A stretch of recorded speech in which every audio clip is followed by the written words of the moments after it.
creatividad algorítmica, metaverso y experiencias expandidas.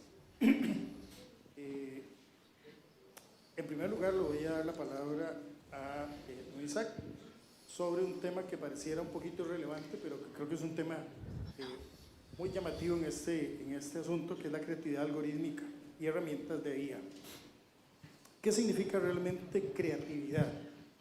Cuando hablamos de inteligencia artificial, ¿es imitación sofisticada o una forma emergente de creación con valor propio? Buenos días. Bueno, desde el enfoque de la inteligencia artificial, la creatividad es más que todo un algoritmo que se rige bajo patrones, y estos patrones van como resultado de un entrenamiento, y ese entrenamiento va amplificando, digamos, todo el conocimiento dentro del espectro de la creatividad para al final determinarlo como que fuera un espejo amplificado de muchas mentes al momento que se alimenta de esos patrones. Chicos, no puedo Muy el cronograma. interesante. Don Jason, ¿qué opina usted al respecto? Cuéntenos. Bueno, yo creo, bueno, primeramente muchas gracias por habernos dado el chance de venir acá a platicar de este tema tan importante. Yo creo que, vamos a ver, la creatividad, podemos hablar de algoritmos, yo creo que va muy bien por ese punto, pero yo creo que la creatividad también tiene que ver mucho con la forma que nosotros, de la experiencia que tenemos. Hacia dónde tenemos que ir. Y bueno, recientemente terminé unos estudios en George Washington University y ellos hablan mucho de la creatividad. Utilicen la inteligencia artificial. Estábamos haciendo una investigación y ellos nos decían, la máquina no va a crear algo que solo ustedes saben. Y la creatividad de ustedes tiene que fluir. Muchas veces a nosotros, desde pequeño, usted puede poner un niño con una caja aquí y un juguete y él va a jugar con la caja. Ahí empieza la creatividad. Y ahí es donde nosotros como seres humanos, creo que muchas veces nos limitamos y nos limitan desde pequeños, ¿verdad? Hasta llegar a un punto donde nosotros queremos ser estructurados. La inteligencia artificial hace ese cambio, ¿verdad? Donde nosotros debemos de dejar de pensar estructuradamente y empezar a ser creativos para formar cosas. Yo hablo mucho, entonces voy a quedar un poco por acá. Ok, listo. Don Alejandro, ¿qué opina usted al respecto?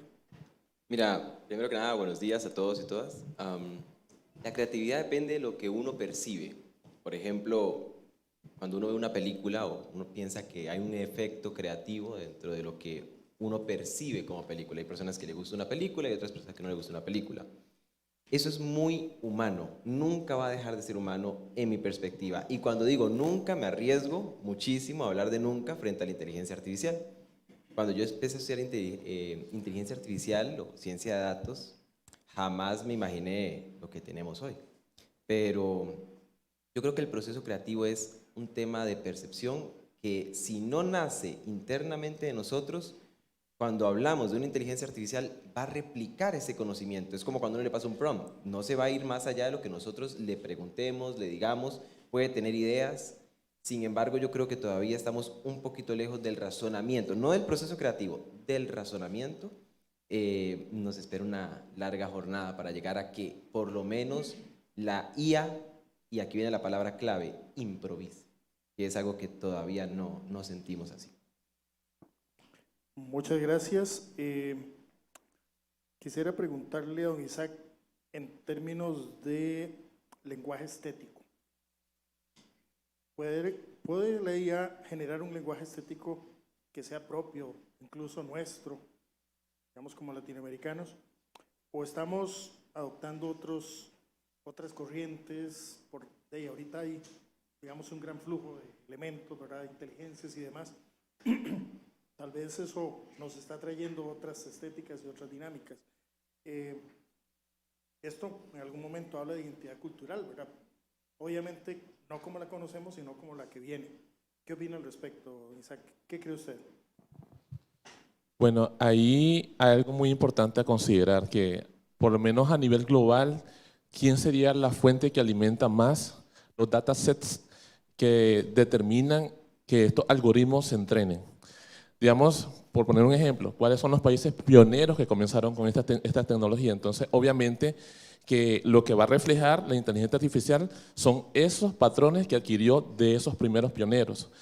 Con respecto, si ya queremos aterrizarlo a Latinoamérica, tendríamos que hacer en conjunto, ¿verdad? Como instituciones educativas, públicas, empresas, determinar ciertos mecanismos para que esta inteligencia sea regional, o sea, este entrenamiento sea regionalizado, para que pueda tener criterios más adaptados a las regiones de Latinoamérica, no tan globalizado como actualmente lo tiene. Si ustedes van experimentando con los PRON y van viendo ciertas cosas, van conociendo que la mayoría de las gráficas o las referencias generativas que te tira son de aspecto muy anglosajón.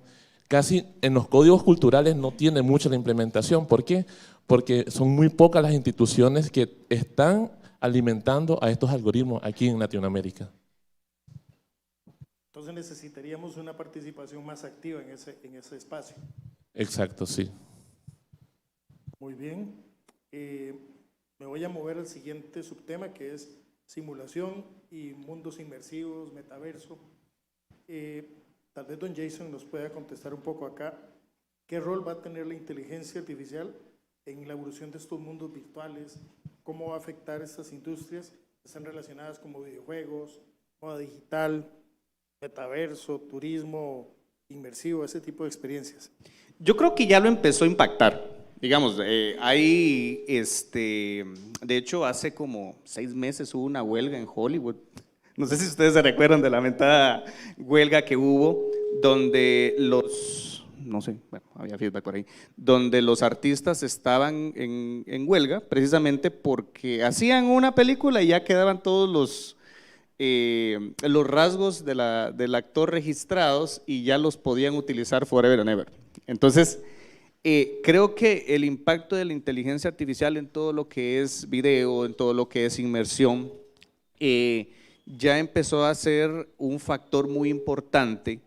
Sin embargo, ahí entra también un tema de ética y me regreso un poquito a la pregunta que hacías antes, porque también tiene que ver, porque digamos, si estamos hablando de un lenguaje regional, por temas de ética nosotros deberíamos de proteger la identidad de cada país. Te pongo un ejemplo. En Costa Rica, jugar a la pelota es la mejenga. En Guatemala, la chamusca. En Honduras es la potra. Estamos tan cerca, pero tan diferentes, que yo creo que ese tipo de lenguaje se tiene que, como a nivel ético, cómo manejar. Al igual que en la parte del metaverso, donde la inteligencia artificial está apoyando no solo a crear nuevos ambientes, sino que también a crear, digamos, como películas. De hecho, acaba de salir no tengo, de repente tú te recuerdas de la aplicación que acaba de salir de Google, que puedes hacer ya videos y puedes hacer incluso tu película. Entonces, ¿cómo? Ahí tenían la respuesta, muchas gracias. Que ya podemos hacer películas, solo con decirle, mira, yo quiero el drama de una persona, bueno, que era un asesino, y pum, te hace la película. Entonces, creo que es algo que ya empezó a impactarnos y realmente yo no lo veo desde el punto de vista donde hay que asustarse, porque realmente la inteligencia artificial, como decía acá el compañero, hasta este momento necesita de la creatividad humana. Muchas gracias, don Jason. Paso entonces ahora con don Alejandro. Aquí, bueno, mi pregunta es sobre el papel de la simulación de procesos industriales, científicos urbanos. ¿Cómo nos impacta? Mira, bueno, me voy a volver un toquecito a lo que le preguntaste al compañero, y es para hablar sobre una percepción rápida mía, que es, tenemos una oportunidad vigente. O sea, siempre que tengo un espacio se aprovecho para decirlo. Yo crecí en el 2000, del 2000 para arriba. Me hubiera gastado nacer un poquito antes, no por estar más viejo, sino por el simple hecho de la transformación que se vivió de los 90 a los 2000 en computación. Yo comí un poquito de computación del 2000 y es la que me encanta. ¿Qué pasa? En los 70, cuando se dispara la computación y se transfiere esta parte de la computación industrial a la computación de hogar, se dispara la industria. Ahí es donde crece Silicon Valley y bueno, Japón se pone detrás y varios países toman la referencia. ¿Quiénes se quedaron atrás? Nosotros. No pudimos montarnos en esa ola. No nos llegó a tiempo la ola de la computación. Por supuesto que fuimos de los primeros países en tener internet en la región, con el trabajo de Don Guy de Teramon y la Universidad de Costa Rica, entre otros. Pero ¿cuántas empresas gigantes o cuánto avance se logró? No nos llegó a tiempo, no nos logramos montar. A pesar de que exportamos talento increíble, no nos montamos. La inteligencia artificial es diferente. Estamos a tiempo de montarnos. La pregunta que usted hizo, don Fernando, sobre la culturización de la IA, no es que si queremos, en mi percepción, es que debemos, porque va a ser el lenguaje que vamos a tener en 5 años, ya lo es. Ahorita mismo usted va a cualquier oficina de cualquier negocio y usted ve a un secretario, una secretaria, un directivo, lo que sea, gestionando tareas con inteligencia artificial. Y el que no lo hace está perdiendo productividad. Entonces, si la inteligencia artificial no tiene nuestra jerga, nuestra idiosincrasia, nuestra creatividad latina que nos caracteriza, solamente basta con ir a Europa para saber que somos re diferentes, ¿verdad? O inclusive a Estados Unidos ya la cosa cambia. Y ya hemos perdido suficiente identidad cultural como para seguirla perdiendo. Entonces es algo que debemos. Y por el otro lado, montarnos en la ola. Estamos a tiempo del tema de los negocios de todo tipo en inteligencia artificial. Esperemos de que eso no sea una burbuja como las .com. Pongo la semillita sobre la mesa, puede tener alguna noción ahí de burbuja, creo que no, pero va por ahí. Ahora, todo esto está cambiando los procesos industriales, pero de una forma increíble. La forma, por ejemplo, en la que detectamos que las máquinas se dañan, eso se llama predictive maintenance. Ya no es si una máquina se puede dañar y estamos percibiéndola. No, ahora con un registro histórico de que las máquinas se han dañado o que se han dañado de alguna forma, podemos predecir que se van a dañar con precisión alta. Hablo de 85% para arriba. Entonces llega un técnico, ve que la precisión del modelo, porque aquí va otro anuncio, no hablemos solo de IA generativa. Hay varias inteligencias artificiales que hablaban antes otros panelistas que están cambiando la forma en la que operan los negocios. Ahorita es el boom de la IA generativa la que explotó, pero por ejemplo en la industria está cambiando total la forma en la que atendemos los daños de máquinas, que cuesta tanto operativamente para un negocio. En el sector financiero, ahora tenemos sistemas que nos predicen nuestro consumo de tarjeta de crédito. En el sector retail, ahora inclusive ya no simplemente es Market Basket Analysis, sino ahora es ¿por qué mi usuario, por qué mi cliente en patrón me compra esto cada cierto tiempo? O inclusive voy al típico ejemplo que damos en la universidad, que es el caso de la pañalera. Un comercio en los Estados Unidos lanzó una publicidad 3 meses antes de que, no, un mes antes de que una pareja se diera cuenta de que estaba embarazada la muchacha. Y uno dice, ¿cómo se dio cuenta? Porque hay patrones y hábitos que ya están muy estudiados previo a un embarazo, que ni siquiera nosotros mismos nos damos cuenta. Los procesos industriales siguen cambiando y, por ejemplo, la simulación va a cambiar todo el proceso. Me gustaría después enfocarme en la parte de salud, que es otro mundo, pero te la dejo ahí. Muchas gracias, don Alejandro. Vamos a hacer una pregunta para todos, rápida, y creo que es muy interesante por esto, que es ¿cuál es el límite entre la simulación y realidad en entornos inmersivos con IA? ¿Cuál debería ser el límite? Bueno, hola, ¿sí me escuchan? Ok, aquí hay algo que es muy subjetivo, le digo yo. Depende el ángulo donde cada quien lo vea. ¿Por qué digo esto? Porque para lo que un grupo le puede parecer una limitante, tal vez para otro puede ser un máximo provecho para ellos dentro de esa industria o en la posición de negocio en la que están. Podemos hablar de que, por hacer una analogía, hay negocios que están enfocados en servicios determinados, pero tal vez estos servicios no contribuyen o son contraproducentes dentro de la industria.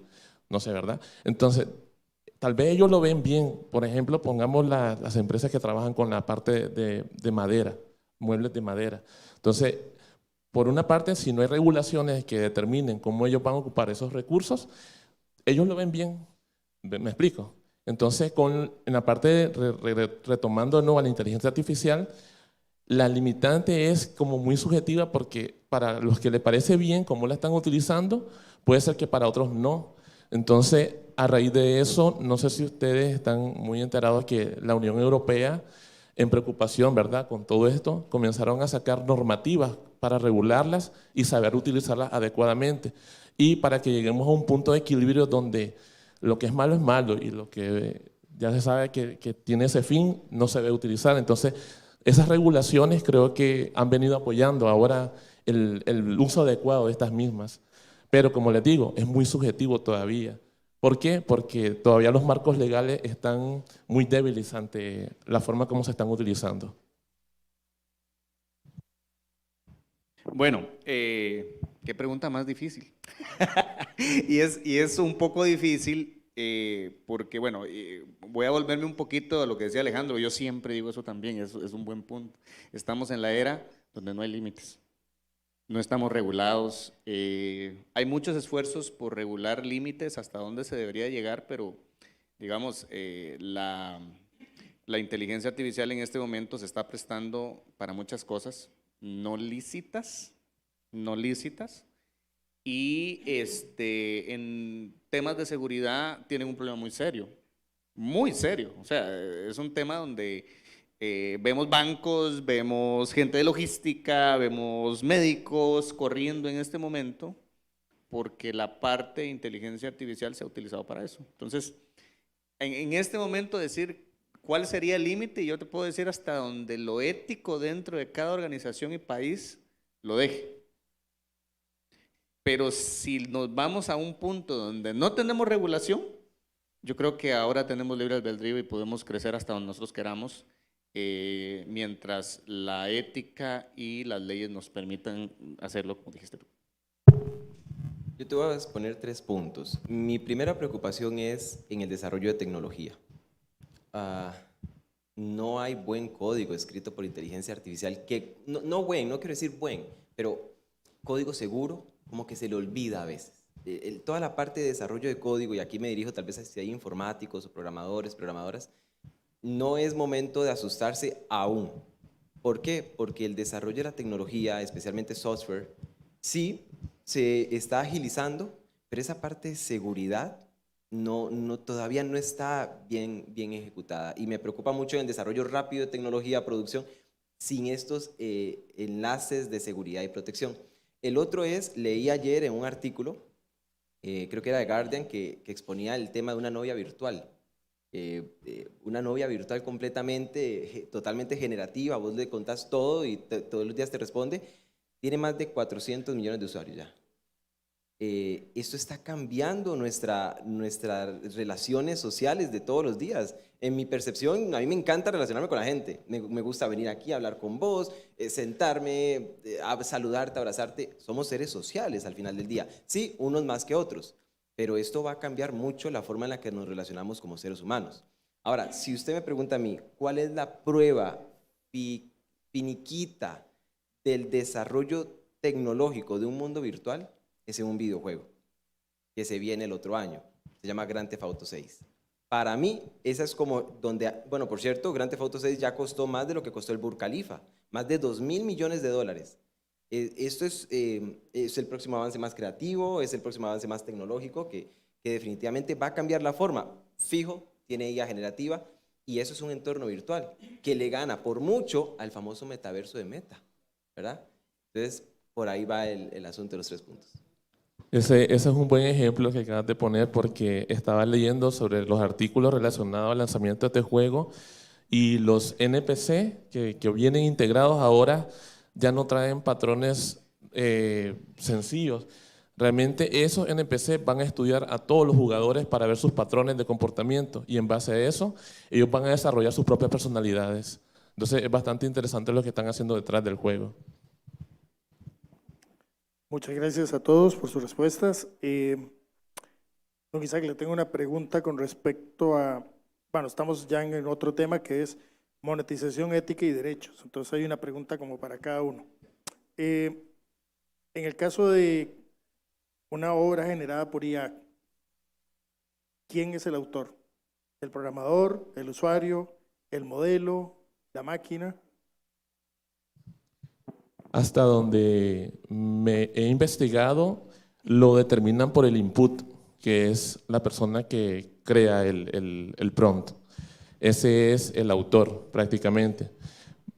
Pero detrás de este asunto viene algo que llaman ingeniería de prompts, donde estas personas, por medio de este tipo de conocimiento, logran determinar en el prompt ciertas particularidades técnicas que tal vez a lo mejor un usuario muy regular tal vez lo hace de manera más simple y sencilla, pero el que tiene tal vez un conocimiento técnico, un conocimiento más especializado, ese prompt lo elabora con mejor detalle. Te pongo un ejemplo.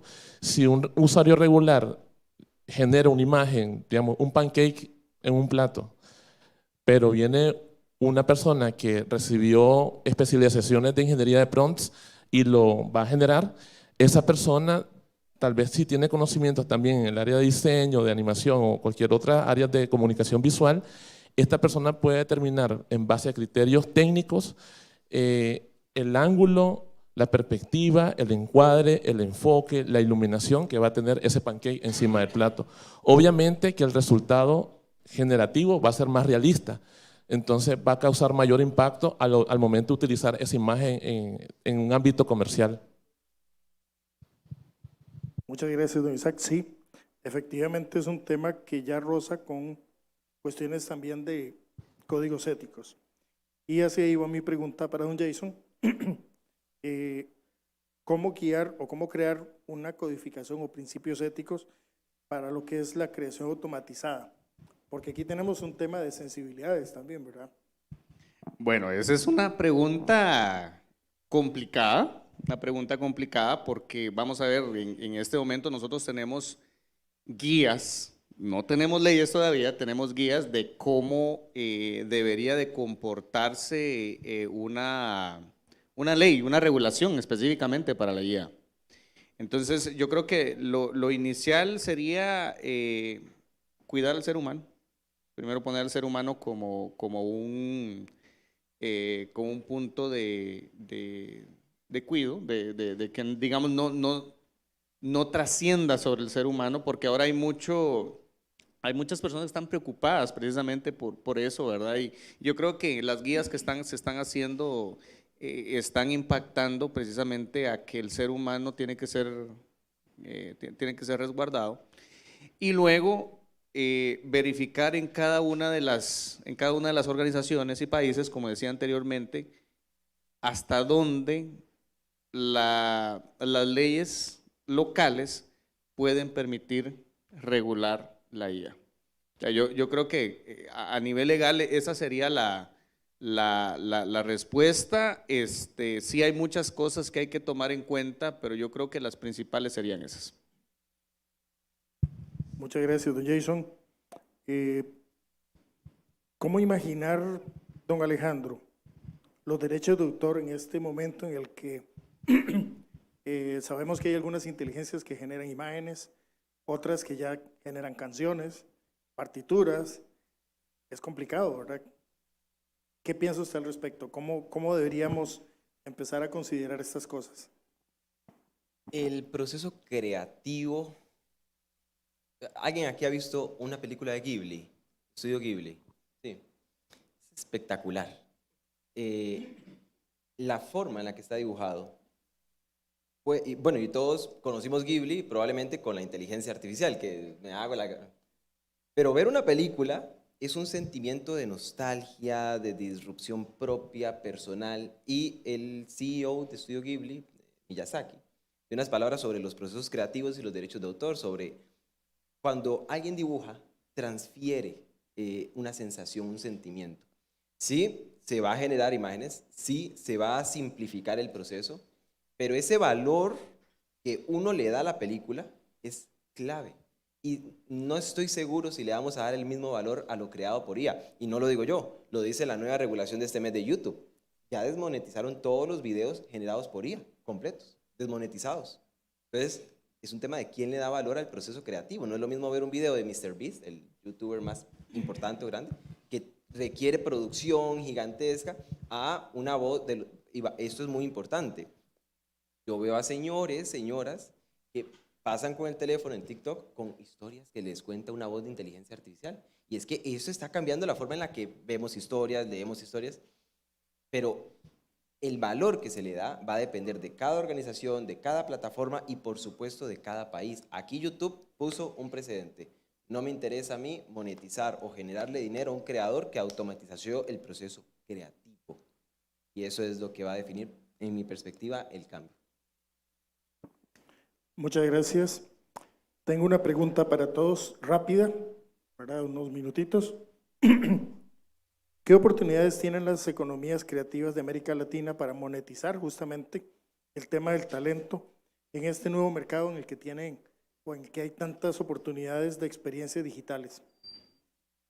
Tal vez empecemos con don Jason. Bueno, hay muchas. Yo de hecho en este momento tengo un proyecto con una artista costarricense que a ella le gusta dibujar redes neuronales, pero ella lo hace desde el sentimiento. Entonces, yo viendo el arte que hacía ella, yo le dije, mira, hagamos algo en conjuntos. Yo soy de los viejitos, cuando programábamos en Protege y hacíamos ontologías.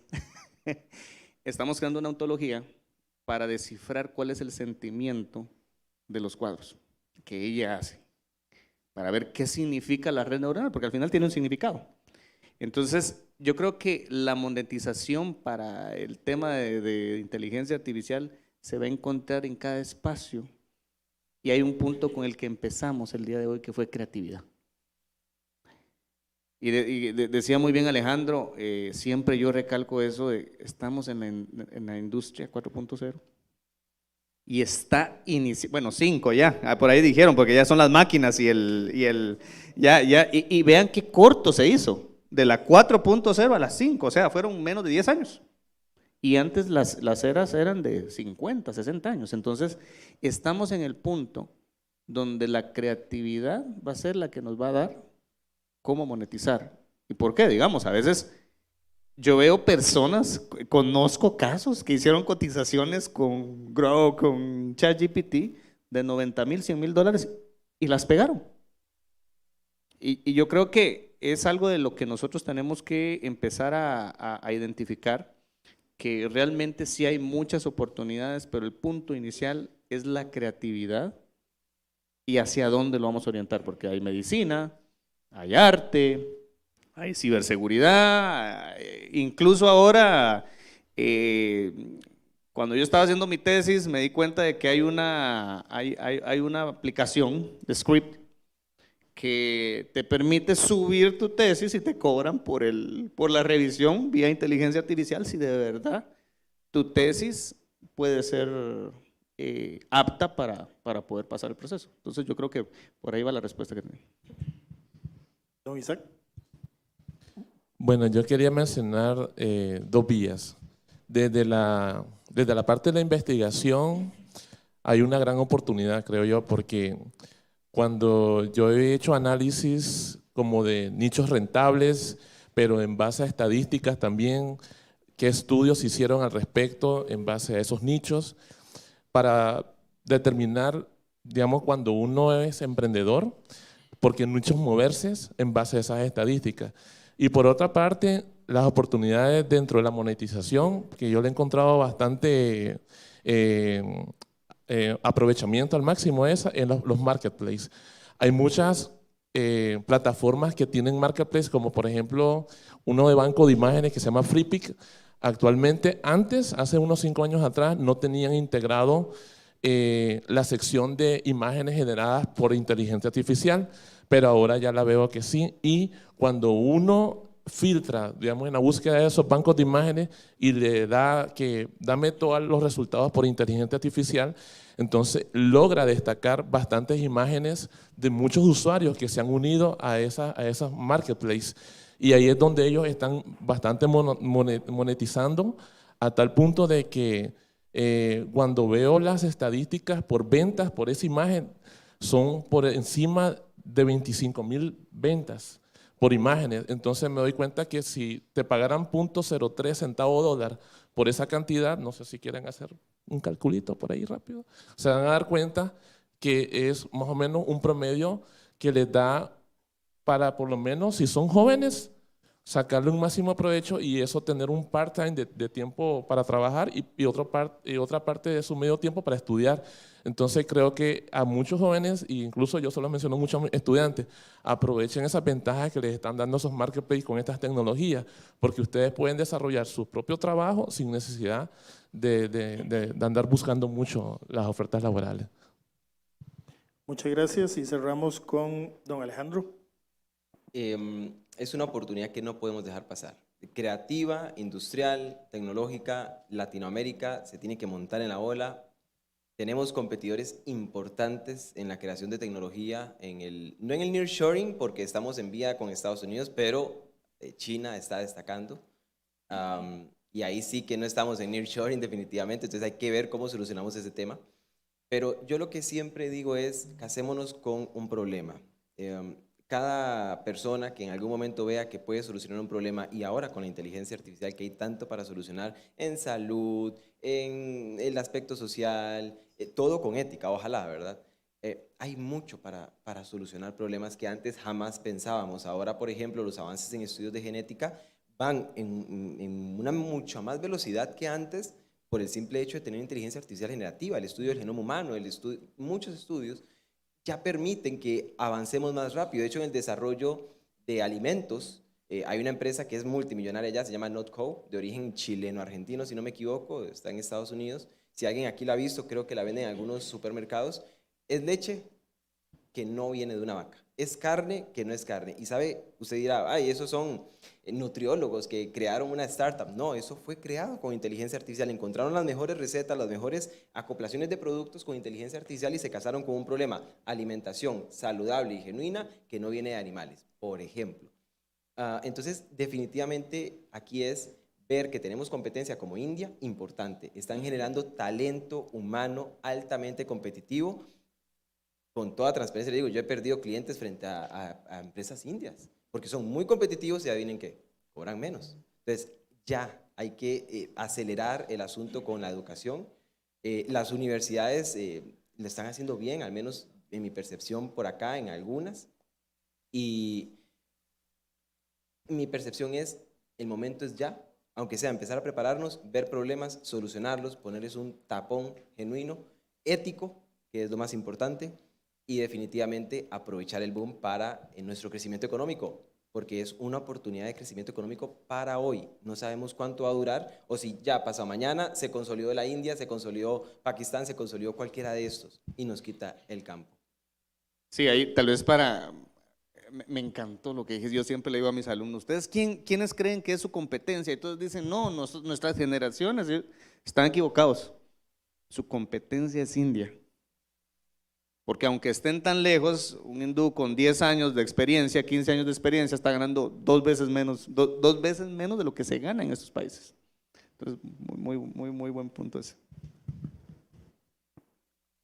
Muy agradecido por las participaciones de nuestros panelistas. Creo que una de las cosas importantes en este caso, ¿verdad?, no solamente es ver los peligros que estamos teniendo al frente, sino también, sobre todo en esta última ronda, las oportunidades que existen, ¿verdad? Es claro que la inteligencia nos abre puertas que de repente, tal vez en otros momentos no teníamos, ¿verdad? Entonces, creo que es muy valioso precisamente también este ángulo positivo, ¿verdad? Así que yo les agradezco muchísimo la preparación y, por supuesto, sus opiniones. Con esto cerraríamos entonces este panel. Muy agradecido con todos ustedes. Muchas gracias. Muchas gracias. Gracias por habernos acompañado en el Summit de la Industria IT y sus perspectivas globales, que fue organizado por ULACIT y contó con la colaboración de Cantic. Síganos en nuestra página web y en nuestras redes sociales. Hasta la próxima.